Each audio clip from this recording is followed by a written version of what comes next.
આજે આપણે શરૂઆત કરશું 6 અભ્યંતર તપમાંનો પહેલો અભ્યંતર તપ પ્રાયશ્ચિત અને 12 તપમાંનો 7મો તપ.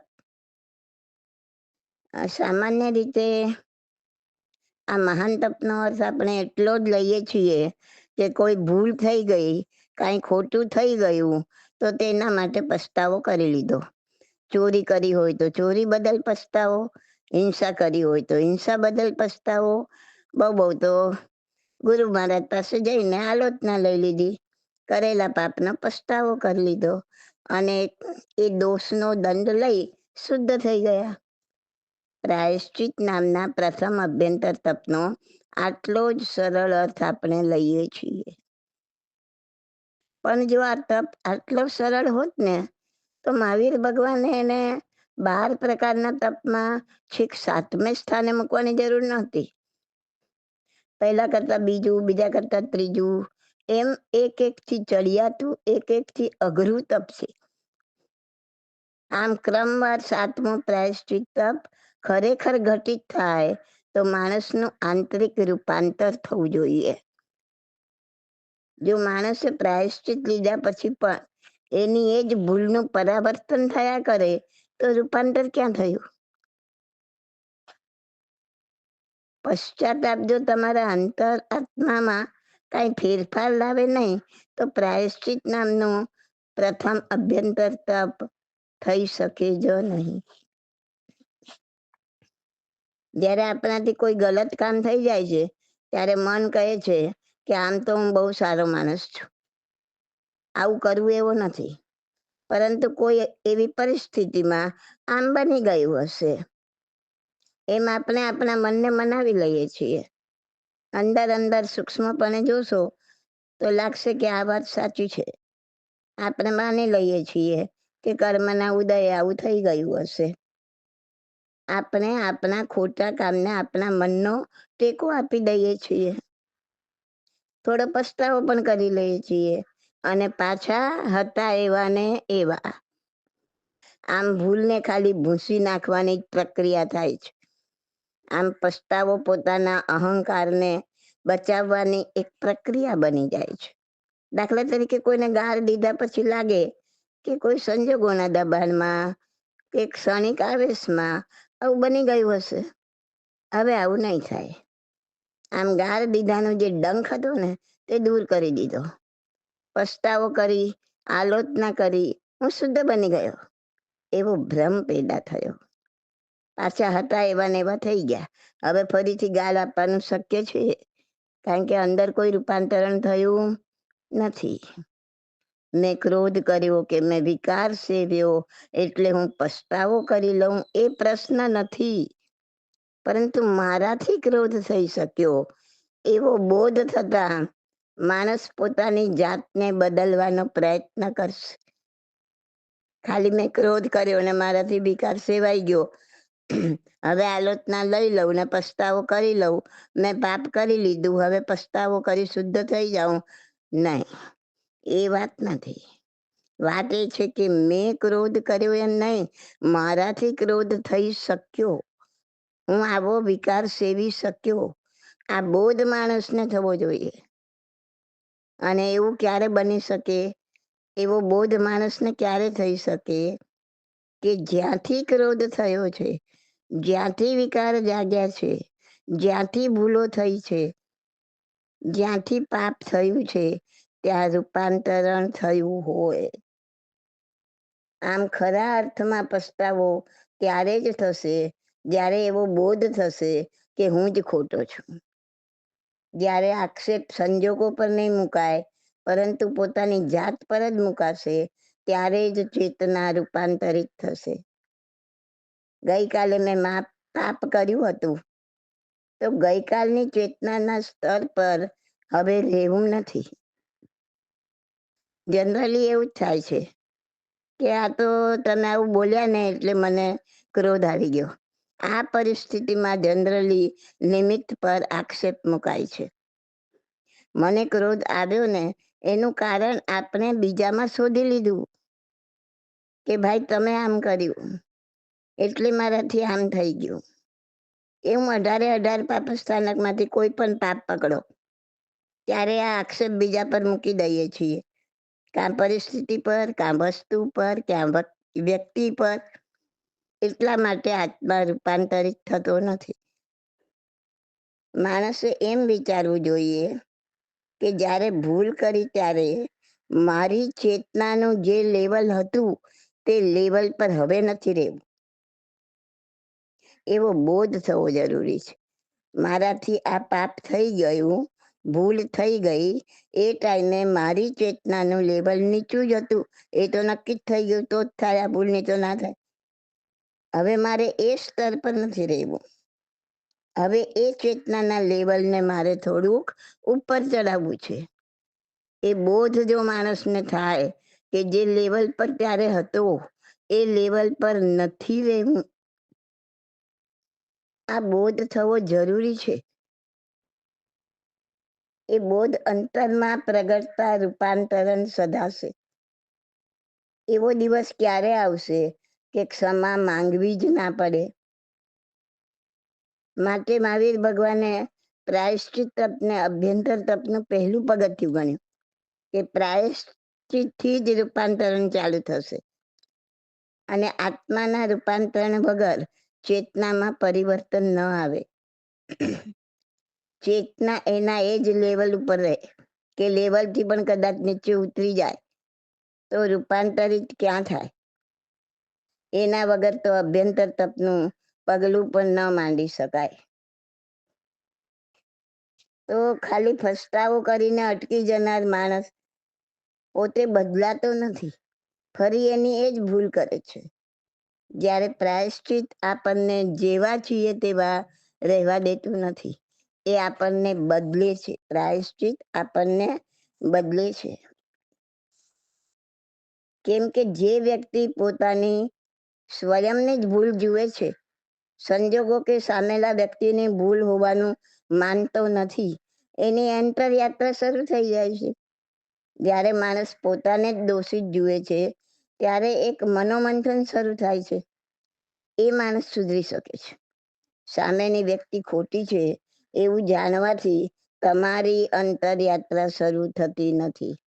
બીજો સાચો કે સારો કે ખોટો એની સાથે તમારે કાંઈ મતલબ નથી. એ ઠરાવવાનું સાધક તરીકે તમારું કામ પણ નથી.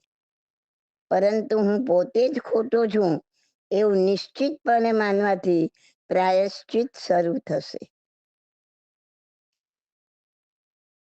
જ્યાં સુધી હું છું ત્યાં સુધી ગલત હોઈશ. હું પણ જ્યાં સુધી છે, મેં કર્યું છે, મારાથી આમ થયું, ત્યાં સુધી હું ગલત હોઈશ. મારી જે અસ્મિતા છે, જે અહંકાર છે, એનું હોવું જ એ જ મારી ભૂલ છે. જ્યાં સુધી હું શૂન્યવત ન થઈ જાઉં, જ્યાં સુધી હું નહીવત ના થઈ જાઉં, ત્યાં સુધી અભ્યંતર તપનું, આધ્યાત્મ જગતનું પગથિયું ચડાતું નથી. જુઓ, એક એક શબ્દની અંદર ખૂબ વજન છે. ખાલી એનું મનન, ચિંતન અને એના ઊંડાણમાં ઉતરવાની જરૂર છે. મહાવીર ભગવાને જે પ્રાયશ્ચિત સમજાવ્યું છે અને આપણે અત્યારે જેને પ્રાયશ્ચિત સમજીએ છીએ એમાં આસમાન જમીનનો ફરક છે. આપણે પસ્તાવો કરીને પ્રસન્ન થઈએ છીએ, આશ્વાસન લઈએ છીએ કે જુઓ કેવો સારો માણસ છું, ક્ષમા પણ માંગી લઉં છું. આમ આપણો અહંકાર પાછો પ્રતિષ્ઠિત થઈ જાય છે અને ભૂલની, પાપની જૂની ભાત ભૂંસીને નવી ભાત પાડવા માટે પાટી સાફ. ફરી એની એ ભૂલ થાય છે. સમજણ પડી? આ જ કામ આપણે કરીએ છીએ. મહાવીર ભગવાને બતાવેલા પ્રાયશ્ચિતનો અર્થ જુદો છે. પ્રાયશ્ચિત ત્યારે શરૂ થઈ જાય છે જ્યારે તમે જેવા છો, બુરા, ભલા, નિંદા યોગ્ય, પાપી, બેઈમાન, જેવા છો તેવા તમને જાણો. તથ્યનો સ્વીકાર, પ્રાયશ્ચિત પૂરેપૂરો સ્વીકાર, એ જ પ્રાયશ્ચિત. એમાં કોઈ અપવાદ નહીં. હું ચોર છું તો ચોર, બેઈમાન છું તો બેઈમાન સ્વીકાર. તમે બેઈમાન થવાની ઘોષણા કરવાની જરૂર નથી, કારણ કે એવું ખરેખર બને છે કે જ્યારે તમે કહો કે હું બેઈમાન છું ત્યારે લોકો શું સમજશે? લોકો સમજશે કે માણસ કેટલો ઈમાનદાર છે. પોતે કબૂલ કરે છે બેઈમાન છું, પણ માણસ કેટલો ઈમાનદાર છે. પ્રાયશ્ચિત કરનારે કરેલા પાપની ઘોષણા પોતાની સમક્ષ જ કરવાની છે. બહુ ધ્યાનમાં રાખજો આ વાક્ય. પ્રાયશ્ચિત કરનારે કરેલા પાપની ઘોષણા પોતાની સમક્ષ જ કરવાની છે. પ્રાયશ્ચિત પોતાને પોતાની સમક્ષ ઉઘાડીને જોઈ લેવામાં છે. મહાવીર ભગવાને દરેક વ્યક્તિને પોતાનું ભવિષ્ય નક્કી કરવામાં એટલી સક્ષમ માની છે કે જેનો કોઈ હિસાબ નથી. પ્રાયશ્ચિત એટલે પોતાની સમક્ષ જ પોતાના નરકનો સ્વીકાર. ક્યારે સંપૂર્ણ સ્વીકાર ભીતરમાં ઘટે છે, જ્યારે સંપૂર્ણ સ્વીકાર અંદર થાય છે, ત્યારે એ પૂર્ણ સ્વીકારમાંથી જ રૂપાંતરણ શરૂ થાય છે. કેવી રીતે? જ્યારે પૂર્ણ સ્વીકાર થાય છે ને, ત્યારે તમારી પુરાની ઇમેજના ટુકડા ટુકડા થઈને ખરી પડે છે. માણસ જ્યારે પોતાની ઇમેજ બાંધીને રાખી હોય છે ને, કે હું તો બહુ સારો માણસ છું, હું જૂઠું બોલવું એવો નથી, ક્રોધ કરવું એવો નથી, આ બધી પોતાની ઇમેજ બનાવીને રાખી હોય છે. પણ ખરેખર શું છે એનો સ્વીકાર થઈ જાય ને, ત્યારે એ ઇમેજના ટુકડા ટુકડા થઈને ખરી પડે અને માણસ પોતાને આ હાલતમાં વધુ વખત જોઈ શકતો નથી. એને બદલાવવું જ પડશે, રૂપાંતરણ થશે. મહાવીર ભગવાન કહે છે ત્યારે જ ખરા અર્થમાં પ્રાયશ્ચિત થશે. ખ્યાલ આવ્યો? ક્યારેક 2 મિનિટ જાતને જગાડીને વિચારીએ કે શું છે આ જિંદગીનો અર્થ. આ સવારથી સાંજ સુધીના ચક્કર, આ ક્રોધ અને ધૃણાના ચક્કર, આ ક્ષમા અને દુશ્મનીના ચક્કર, શું છે આ બધું? આ ધન, યશ, અહંકાર, પદનો અર્થ શું છે? મેં જે કાંઈ કર્યું છે તેનાથી કઈ દિશા તરફ હું આગળ વધી રહ્યો છું? ખરેખર ક્યાં પહોંચીશ? મારી મંજિલ નજીક આવી રહી છે કે નજીક આવવાનો મને ભ્રમ છે? હું જે કાંઈ કરું છું તેની આંતરિક અર્થવત્તા, મહત્તા કે ગરિમા છે? એનો ખ્યાલ આવી જાય તો તમે પ્રાયશ્ચિતની દુનિયામાં પ્રવેશ કરી શકશો. શાસ્ત્ર અનુસાર પ્રાયશ્ચિત 10 પ્રકારના છે. આલોચના, પ્રતિક્રમણ, ઉભય, વિવેક, વિસર્ગ, તપ, છેદ, પરિહાર, ઉપસ્થાપન અને શ્રદ્ધા. નિયમસારમાં આધ્યાત્મની દ્રષ્ટિથી પ્રાયશ્ચિત એટલે પ્રાયઃ ચિત્ત. નિયમસારમાં પ્રાયશ્ચિતની વ્યાખ્યા જુદી આપી છે. પ્રાયશ્ચિત એટલે પ્રાયઃ ચિત્ત, એટલે કે પ્રકૃષ્ટ ચિત્ત, એટલે ઉત્કૃષ્ટ બોધ જ્ઞાન, એમ આપેલું છે. જ્યારે માણસ પાછો વળીને પોતાનામાં જ ઝાંકીને જુએ છે, ત્યારે તે જાણે છે કે મને ક્રોધ આવ્યો, આવી શક્યો, કારણ કે મારામાં ક્રોધ ભરેલો જ પડ્યો હતો. સામેદાએ ગાળ આપી તે તો નિમિત્ત હતો. હું નિમિત્તને બચકા શા માટે ભરું? જો વેપારી પાસે માલ જ નથી તો તે ગમે એવો ગ્રાહક આવશે તે માલ ક્યાંથી આપશે? જો તું અબ્રહ્મનું સેવન કરે છે, જો તું પાપનું સેવન કરે છે, તો એ નક્કી થઈ ગયું કે તારી પાસે માલ ભરેલો પડ્યો છે. અને જ્યાં સુધી તું એ માલ મૂળમાંથી ખતમ નહીં કરે ત્યાં સુધી ફરી પાછો ક્યારે પણ ઉગી નીકળવાની શક્યતા છે. મહાવીરને ગાળો આપો કે જૂતાનો હાર પહેરાવો, એ ક્રોધ કરશે જ નહીં, કારણ કે એ માલ એનો ખતમ થઈ ગયો છે.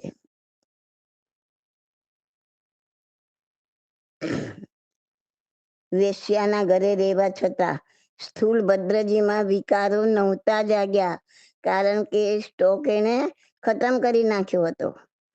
એટલે તો સ્થૂળ ભદ્રજી 84-24 સુધી યાદ રહેશે, વિચાર કરો.